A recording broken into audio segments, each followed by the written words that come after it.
할렐루야. 아멘. 감사합니다. 이렇게 오늘 주일 오후 시간에 우리 하나님 앞에 나올 모든 성도님들에게 하나님의 은혜가 함께하기를 간절히 바랍니다. 우리 서로 인사하겠습니다. 우리 앞뒤 좌우를 바라보시면서 잘 오셨습니다. 은혜 받으세요. 우리 인사하도록 하겠습니다. 잘 오셨습니다. 은혜 받으세요. 오늘 우리는 고린도후서 4장 7절부터 10절까지의 말씀을 우리가 함께 읽었습니다. 오늘 이 말씀을 통해서 우리에게 주시는 은혜가 또 교훈이 무엇인지 이 시간 함께 나누는 시간을 갖도록 하겠습니다. 첫 번째로 이 말씀을 통해서 우리에게는 보배가 있음을 알 수가 있습니다. 우리 7절 말씀을 다시 한번 읽어볼까요? 7절입니다. 시작. 우리가 이 보배를 질그릇에 가졌으니 이는 심히 큰 능력은 하나님께 있고 우리에게 있지 아니함을 알게 하려 함이라. 아멘. 이 말씀은 비록 질그릇같이 약하고 낮은 존재이지만 그 안에 보배를 가지고 있으므로 축복을 누리는 것이 바로 우리 성도들의 삶임을 나타내고 있는 그러한 말씀입니다. 지금까지 사도로서 예수님의 일을 감당하는 그러한 예수님의 제자 사도로서 영광을 강조하던 바울은 이제 자신의 연약한 그런 인간의 모습을 고백하고 있습니다. 바울이 말하는 질그릇이란 약한, 나약한 인간의 육체 또는 전 인격을 가리키는 그러한 비유적인 표현입니다. 그러니까 여기서 말하는 질그릇이란 바로 우리의 모습, 우리의 연약한 육체, 또 우리의 연약한 성품, 인격 이런 것들을 이제 바울이 비유로 그렇게 표현을 한 것이죠. 사람은 본래 흙으로 만들어졌고 또한 인간의 육체를 질그릇에 비유한 성경 구절들이 많이 있는 것을 볼 수가 있습니다. 그래서 욥기서를 보면 욥기서 10장 9절을 보면 기억하소서 주께서 내 몸 지으시기를 흙을 뭉치듯 하셨거늘 다시 나를 티끌로 돌려보내려 하시나이까 라고 그렇게 표현을 하였고, 또 욥기서 33장 6절을 보면 나와 그대가 하나님 앞에서 동일하니 나도 흙으로 지으심을 입었은즉 이라고 말하는 것을 볼 수가 있습니다. 여기서 질그릇은 모양도 볼품없고 또 약해서 깨지기도 쉬울 뿐 아니라 별로 귀하게 쓰이지 않는 그러한 그릇입니다. 그러니까 이제 널리 사용되는 그러나 그렇게 큰 가치는 없는 그러한 그릇이 바로 질그릇이라는 것이죠. 바울은 자신의 연약함을 생각하면서 자신을 이처럼 깨어지기 쉬운 질그릇에 비유하고 있습니다.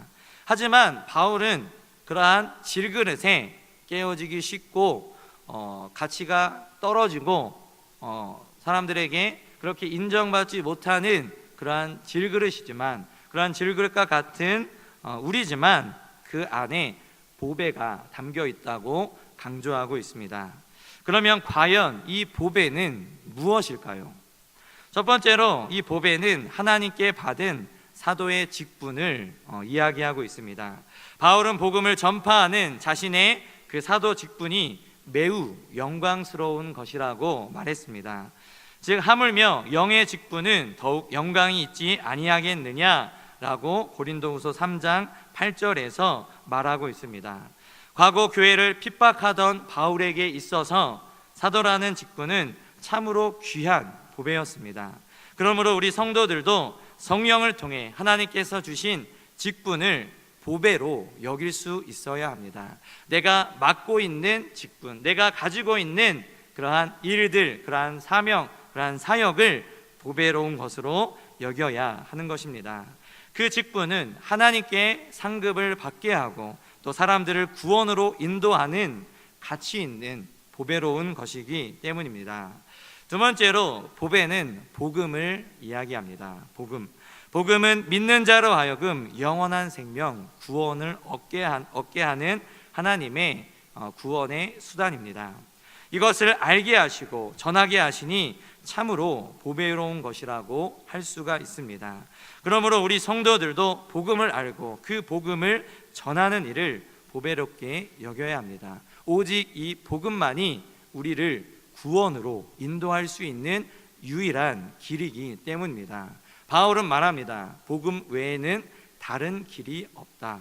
그렇기 때문에 우리를 구원하게 하는, 죽을 수밖에 없는 우리를 구원하게 만드는 이 복음이 우리에게 너무나도 소중한 보배가 된다는 것입니다. 세 번째로 보배는 바로 믿음을 또 이야기합니다. 베드로는 우리 하나님과 구주 예수 그리스도의 의를 힘입어 동일하게 보배로운 믿음을 우리와 함께 받은 자들에게 편지하노니 라고 베드로 후서 1장 1절에 이렇게 이야기하고 있습니다. 믿음은 죄인들로 하여금 의인으로 만듭니다. 영생 구원을 얻도록 그렇게 만들어줍니다. 또 악한 자를 선한 자로 변화시키는 것이 바로 믿음입니다. 쾌락과 본능을 쫓아 살던 자들로 하여금 영원을 사모하고 또 그 영원을 추구하는 성도들이 되게 만드는 것이 바로 믿음입니다.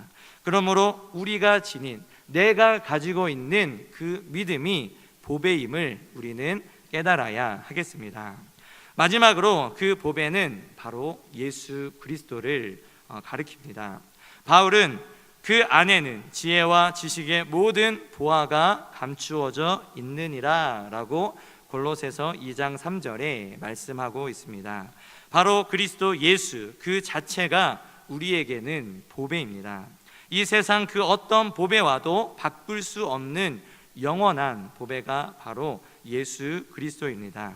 그 예수 그리스도를 통해 의를 얻고 영생을 얻고 성령을 얻고 천국 기업을 얻을 수가 있습니다. 우리는 질그릇같이 약하고 천한 존재입니다. 그러나 우리에게는 세상 사람들이 갖지 못한 보배가 담겨 있습니다.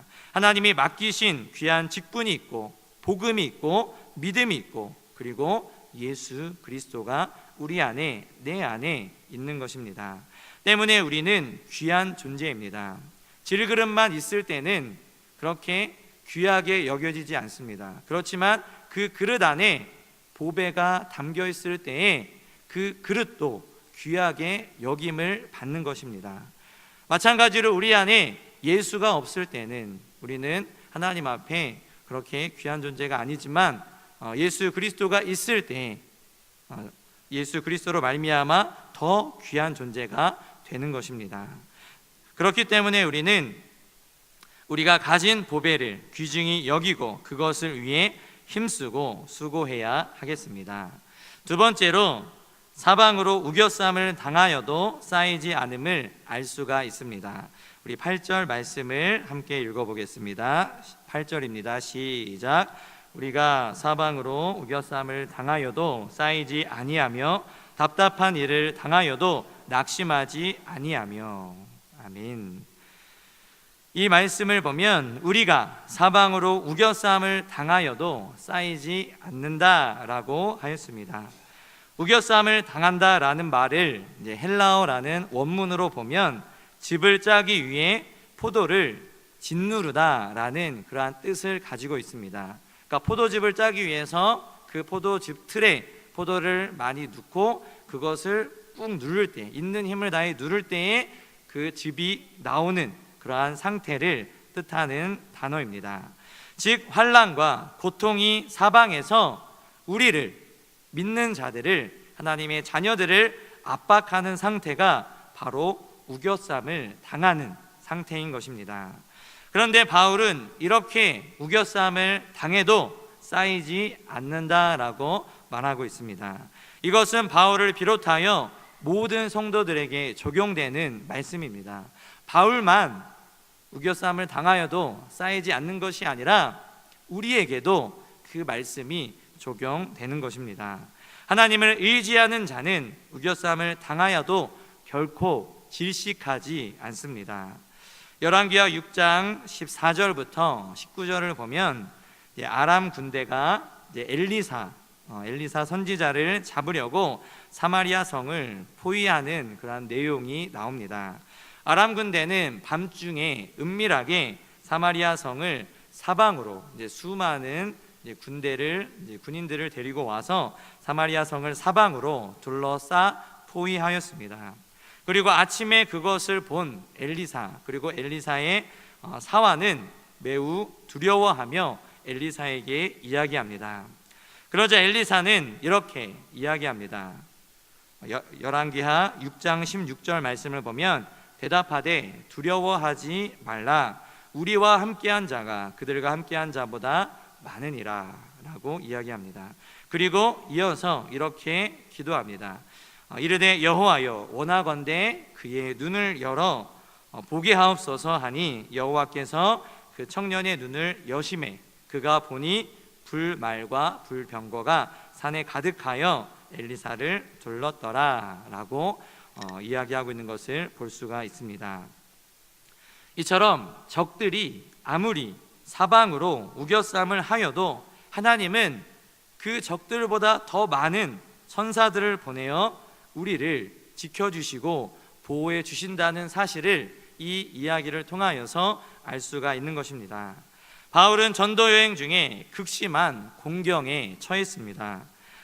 그래서 고린도후서 1장 8절 9절을 보면 형제들아, 우리가 아시아에서 당한 환난을 너희가 모르기를 원하지 아니하노니 힘에 겹도록 심한 고난을 당하여 살 소망까지 끊어지고 우리는 우리 자신이 사형 선고를 받은 줄 알았으니 라고 바울이 그렇게 고백할 정도로 살 소망이 끊어질 정도로 너무나도 심한 고난과 어려움을 당했다는 것을 이야기하고 있습니다. 또 고린도후서 7장 5절을 보면 우리가 마게도냐에 이르렀을 때에도 우리 육체가 편하지 못하였고 사방으로 환난을 당하여 밖으로는 다툼이요 안으로는 두려움이었노라 라고 말하고 있는 것을 볼 수가 있습니다. 이렇듯 바울은 사망이 사방으로, 어려움이, 환난이 사방으로 자신을 우겨싸는 그러한 위기를 수없이 당했습니다. 그러나 바울은 다음과 같이 고백합니다. 그리스도의 고난이 우리에게 넘친 것 같이 우리가 받는 위로도 그리스도로 말미암아 넘치는도다. 우리를 둘러싸고 있는 그러한 어려움이 있지만, 우리를 사방으로 우겨싸는 그러한 고난이, 환난이 있지만, 그렇지만 그리스도께서 우리에게 위로할 때 그 위로하심이 우리 가운데 넘친다라고 고백하고 있는 것입니다. 하나님을 알지 못하는 사람들은 사방으로 우겨싸움을 당하는 어려움을 만나면 절망합니다. 낙심합니다. 포기합니다.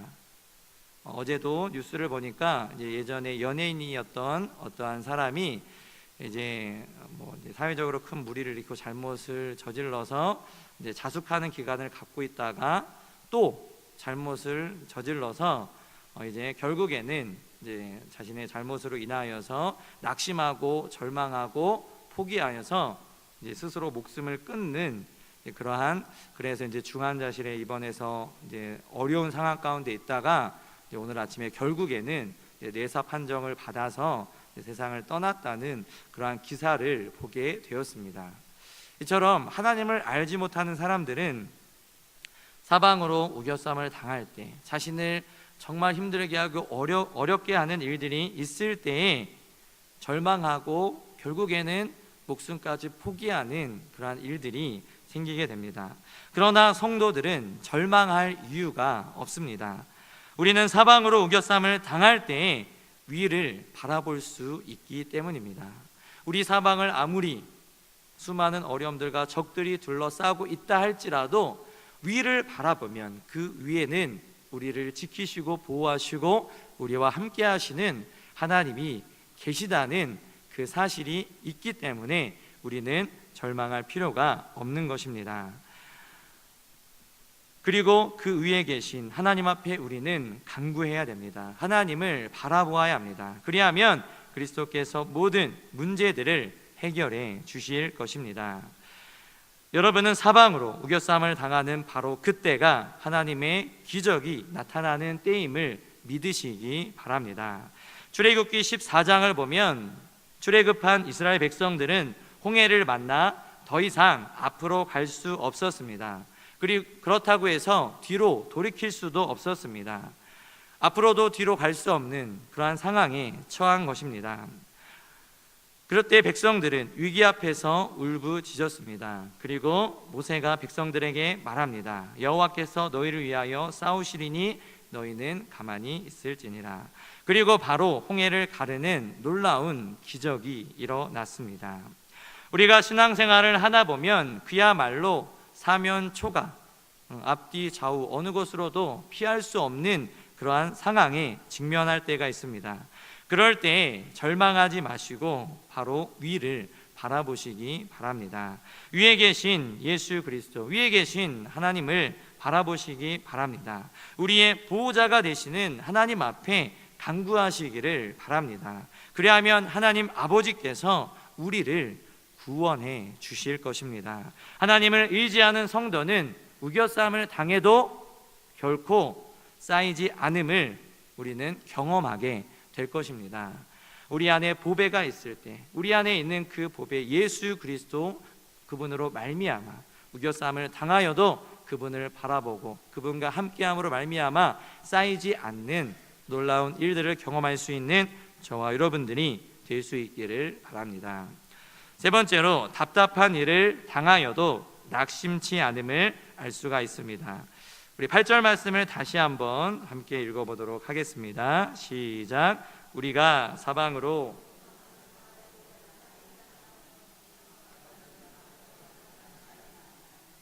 아멘. 여기서 바울은 답답한 일을 당하여도 낙심하지 아니하며 라고 이야기합니다. 바울은 고린도 교회에 침투한 거짓 사도들로 인해 많은 모함을 받았습니다. 게다가 고린도 교인들 중에서도 그 거짓 사도들에게 미혹된 자들이 바울을 대적하기도 하였습니다. 때문에 바울은 심령에 눌리는 고통을 받았습니다. 낙심할 만한 상황이었습니다. 그런데 바울은 1절에서 그러므로 우리가 이 직분을 받아 긍휼하심을 입은 대로 낙심하지 아니하고 라고 말하며 본문에서도 답답한 일을 당하여도 낙심하지 않는다고 거듭 강조하였습니다. 여기서 답답한 일이라는 말은 적군을 포위하여 한 곳에 몰아넣는다는 의미로 일체의 수단이나 빠져나갈 능력이 없는 그러한 상황, 그러한 상태를 뜻합니다. 사도행전 16장을 보면 바울과 실라가 빌립보 성에서 전도하다가 옥에 갇힌 내용이 나옵니다. 바울과 실라는 성령님의 인도하심을 받아 마게도냐로 건너와 전도를 하였습니다. 그런데 귀신 들린 여종을 고쳐준 이유로 여종의 주인들의 고소를 받아 빌립보 감옥에 갇히게 됩니다. 참으로 답답한 경우가 아닐 수가 없습니다. 성령을 따라서 성령의 인도하심을 따라 갔는데 그곳에서 어려운 일을 당하게 된 것입니다. 답답한 일을 당하게 된 것입니다. 그러나 그와 같은 상황에서도 바울과 실라는 낙심하지 않았습니다. 그들은 도리어 기도하고 찬송하였습니다. 그러자 하나님께서는 빌립보 감옥을 무너뜨리는 그러한 놀라운 은혜를 베푸셨습니다. 그리고 그 결과 바울과 실라는 간수장도 전도하고 또 감옥에서 석방되는 그러한 일을 겪게 되었습니다. 우리들도 직분을 맡아 교회에서 봉사를 하다 보면 바울처럼 오해와 시기와 모함을 받을 때가 있습니다. 그럴 때 정말 답답한 경우를 만날 때가 있는 것입니다. 그러나 결코 낙심하지 마시기 바랍니다. 성도가 주 안에서 수고하고 심은 것은 반드시 거두게 될 날이 온다는 사실을 믿고 더욱 하나님을 경외하며 용기를 가져야 합니다. 답답한 일을 만났다고 금세 낙심하고 봉사도 하지 않으면 시험 들어서 그렇게 교회를 멀리하고 떠난다면 사단에게 패하는 것이 될 것입니다. 하나님을 경외하는 성도는 아무리 낙심될 만한 그러한 답답한 상황을 만나도 낙심하지 않는 것입니다. 하나님이 모든 것을 협력하여 선을 이루실 줄 믿기 때문입니다. 우리에게 어떤 거센 고난의 바람이 불어도 직분과 사명을 잘 감당하면 주님께서 그 모든 문제를 풀어주실 것을 믿으시며 하나님 앞에 나아갈 수 있는 저와 여러분들이 될 수 있기를 바랍니다. 마지막으로 성도는 거꾸러짐을 당하여도 망하지 않음을 알 수가 있습니다. 우리 9절 말씀을 함께 읽어보도록 하겠습니다. 시작. 박해를 받아도 버림받지 아니하며 거꾸러뜨림을 당하여도 망하지 아니하고. 여기서 거꾸러뜨림을 당한다라는 말은 성도가 죄로 실족하여 넘어진다는 그러한 의미일 수도 있고, 또는 대적들이 밀어서 넘어뜨린다는 그러한 의미일 수도 있습니다. 또 하나님께 징계받는다는 의미를 가지고 있을 수도 있습니다. 어쨌든 성도는 어떤 이유로 넘어질지라도 망하지 않는다고 바울은 이야기합니다. 바울도 대적들로 인하여 거꾸러뜨림을 당한 적이 있었습니다. 바울이 바나바와 함께 제1차 전도 여행을 하던 때입니다. 바울과 바나바가 루스드라에서 성공적으로 전도를 했을 때에 이고니온에서 온 유대인들이 돌로 바울을 쳐서 바울을 쓰러뜨렸습니다. 유대인들과 제자들은 바울이 그 돌을 맞고 죽은 줄 알았습니다. 그런데 바울은 기적적으로 다시 일어났고, 그리고 계속해서 바나바와 함께 전도 여행을 하였습니다. 그야말로 대적들에 의해 거꾸러짐을 당했어도 망하지 않고 죽지 않고 다시 일어난 것입니다. 하나님을 알지 못하는 자들은 질병이나 사업의 실패나 또 다른 어려운 충격적인 일을 당해 한번 넘어지면, 한번 거꾸러지면 재기하기가 힘듭니다. 그것은 그들이 혼자의 힘으로 일어서려고 하기 때문입니다. 그러나 믿는 자들은, 성도들은 시편 37절 24절 말씀을 보면 그는 넘어지나 아주 엎드러지지 아니함은 여호와께서 그의 손으로 붙드심이로다 라는 그 말씀을 통해서 다시 일어남을 알 수가 있습니다.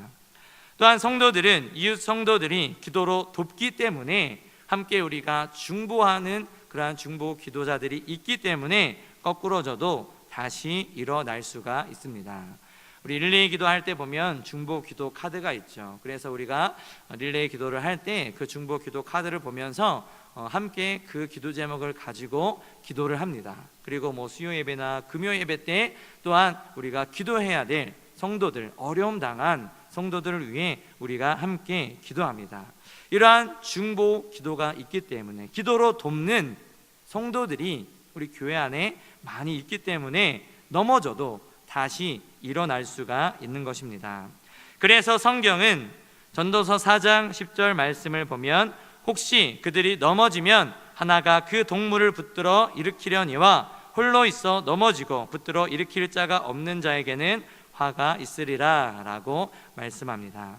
우리가 죄로 실족하거나 사업에 실패하거나 대적자들로 인하여 넘어지거나 하나님의 징계로 넘어져도 절망하지 말아야 합니다.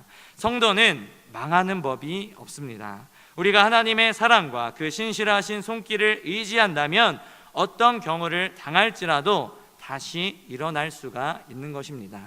성도는 영원히 망하는 것이 아닙니다. 잠깐 어려움을 당하고 잠깐 넘어지나 다시 일어날 수 있는 그런 능력이 있는 것입니다. 오늘 질그릇 같은 우리에게 보배가 있다면 그 보배로 인하여서 사방으로 우겨쌈을 당하여도, 또 답답한 일을 당하여도, 또 박해를 받아도, 거꾸리짐을 당하여도 그렇게 되지 않을 줄 믿습니다.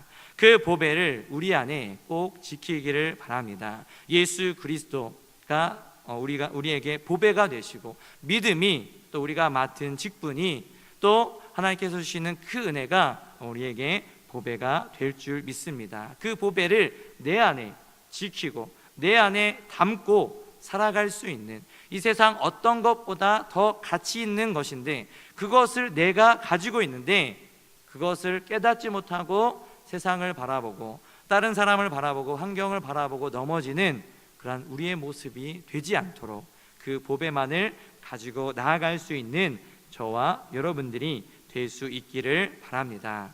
그 보배를 가질 때 우리가 하나님 앞에 더 은혜로운, 더 하나님의 일을 감당하는, 하나님의 능력을 나타내는 자들이 될 줄 믿습니다. 그렇게 살아갈 수 있기를 간절히 바랍니다. 기도하겠습니다. 사랑의 아버지 하나님, 감사합니다.